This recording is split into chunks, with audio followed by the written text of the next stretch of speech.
আসসালামু আলাইকুম ওয়া রাহমাতুল্লাহ। আজকে কিভাবে চা তৈরি করে তা আপনাদেরকে দেখাবো। ভোর সকালে উঠলাম, নামাজ পড়লাম, কোরআন পড়লাম, তারপর একটু দেখি চা খেতে পারে কিনা। ইতিমধ্যে আপনারা জেনেছেন, দেখেছেন, আমাকে পেলে সবাই ঢাকা চলে গেছে। আজকে জীবন রান্নাঘরে আমি আসি নাই। আসলে আমি এমন একজন মানুষ, রান্নাঘরে কোনো আমার আসা হলো না। আজকে দেখি একজন মা, একজন নারী, একজন বোন কীভাবে কষ্ট করে। দেখেন, মহিলাদের কাজটা হচ্ছে এক অদৃশ্য কাজ। আসলে আমরা বুঝি না পুরুষরা, কিন্তু পুরুষরা বুঝে। যারা আমার ভাইরা, আমার বন্ধুরা যারা বিদেশে বা প্রবাসে অবস্থান করতেছে, তারা জানে কতটুকু কষ্ট। এই যে তারা চাকরি শেষে এই যে চুলা জ্বালানো, তারপরে এই যে আপনার চা তৈরি করা, নিজের কাপড় ধোয়া, ভাত রান্না করা, ইত্যাদি ইত্যাদি। আহা, তাদের দুঃখ, খুবই দুঃখ আসলে তাদের। তারা এই যে বিদেশ থেকে টাকা পাঠায় আমাদের জন্য, যে মাস শেষে তারা যে কত কষ্ট করে তা একটু অনুভব করি। একটু একটু চা বানিয়ে আপনাদের দেখাই। আর আমার ভিডিও ভালো লাগলে একটু কমেন্ট লাইক দিবেন, আর যারা ভালো না লাগে ক্ষমা দৃষ্টিতে দেখবেন। আমি প্রথমে পানি নিয়ে রাখলাম, এই তো পানি, তারপর একটা গ্যাসটা দিয়ে দিই। তা হচ্ছে না কেন? বিসমিল্লাহির রহমানির রহিম। দিলাম, পানি দিলাম, তারপর একটু গ্যাসের লাইটটা বাড়াই। কোন দিকে বাড়তে বুঝতেছি না, বাড়তেছে, এই বাড়ছে, একটু ডাঙিয়ে দিয়ে দিলাম।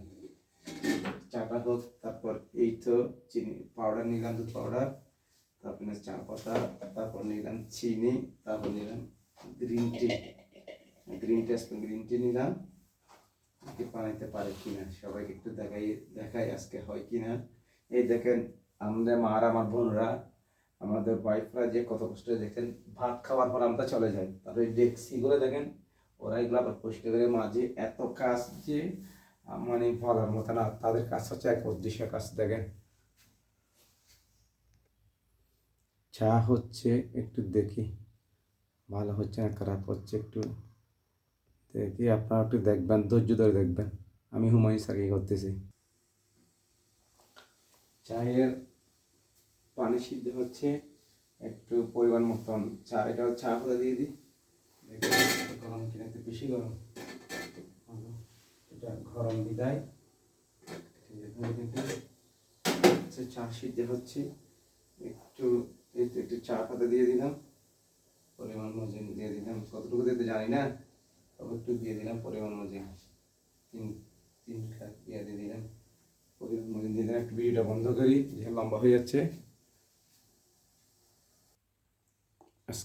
আজকে গ্রিন টি খাচ্ছি না, আজকে একটু এমনি নর্মাল ইয়া করে খেয়ে দেখি। এই যে গ্রিন টি আছে এখানে, গ্রিন টি আছে, খাচ্ছি না। আজকে খাচ্ছি নর্মাল চা। একটু দেখি বানাইতে পারে কিনা, এবার চেষ্টা করতেছি। ভিডিও একটু বন্ধ করি, আবার চালু করলাম, দেখি পারে কিনা। টিচারটা বন্ধ হয়নি, বন্ধ করে দিলাম। তারপর আমার কাছে ইয়ে আছে চা ছাঁকুনি, একটু রংটা ভালো হয়েছে কিনা দেখি।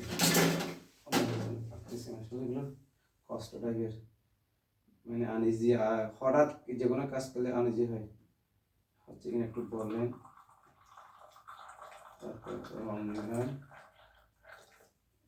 একটু রাখলাম। আবার এটা কোথায় রাখবো, এটা দিকে রাখি। রাখার পর এটা ডেকে রাখি। তারপর দেখি পারি কিনা। চিনি তো খেতে পারি না, ডায়াবেটিস। একটু দিয়ে দিই, একটা চামচ নিয়ে নিই। একটা চামচ নিয়ে নিলাম, একটা চামচ পেয়ে গেছি। সব সাজাই গুজে গেছে, সবগুলো পরিষ্কার হয়ে গেছে। পরিবার পরিজন থাকায় বেশি না, একটু একটু হালকা। আমি ডায়াবেটিস খাইতে পারি না, এই তো একটু হালকা চিনি দিলাম, তারপর পাউডার দিলাম। আজকে সকালে নামাজ পড়েছে যে আমার মায়েরা, আমার বোনরা, ওয়াইফরা, এই যে কাজ করে একটু দুধ দিলাম, একটু বেশি করে দুধ দিয়ে দিই। যেহেতু চিনি খেতে পারে না, এই জন্য একটু দুধ দিয়ে দিলাম। তারপর দেখি কেমন হয়, একটু দিলাম। লাভ নেই। এই যে মারা যে কাজ করে, বোনরা যে কাজ করে, বউরা যে কাজ করে, আর যাদের বউ নাই, আর ওদের জন্য আর একটু বেশি মায়া লাগে। যাদের দুইজন চাকরি করে, হাজব্যান্ড ওয়াইফ যারা দুজন চাকরি করে তাদের জন্য আর কষ্টকর। আর কম দিয়ে দিই তাহলে একটু, তাদের একটু বেশি কষ্ট। এই জন্য আমাদের ম্যাডামরা বলে যে মানে আপনার এই যে অনেক সকালে উঠে ওরা এই যে ভাত রান্না করে, তরকারি রান্না করে, আপনার সব কিছু গোছাই আবার স্কুল চাকরি করতে আসে আমার সাথে। তাদের তাদের কথা শুনলে নিজের কাছেও খারাপ লাগে। দেখো চা করে এখানে দেখি, একটু দেখি চাটা কীভাবে হয়েছে। অনেক লম্বা ভিডিও হয়েছে মনে হয়, একটু খেয়ে আপনাদেরকে রিভিউ দিয়ে চলে যাবো। বিসমিল্লাহ ওয়ালা বরকত, বিসমিল্লাহির রহমানির রহিম। দাঁড়িয়ে খাওয়া ঠিক না, তবু যখন একটু ভিডিও করতেছি একটু দাঁড়িয়ে খাই। বিসমিল্লাহির রহমানির রহিম।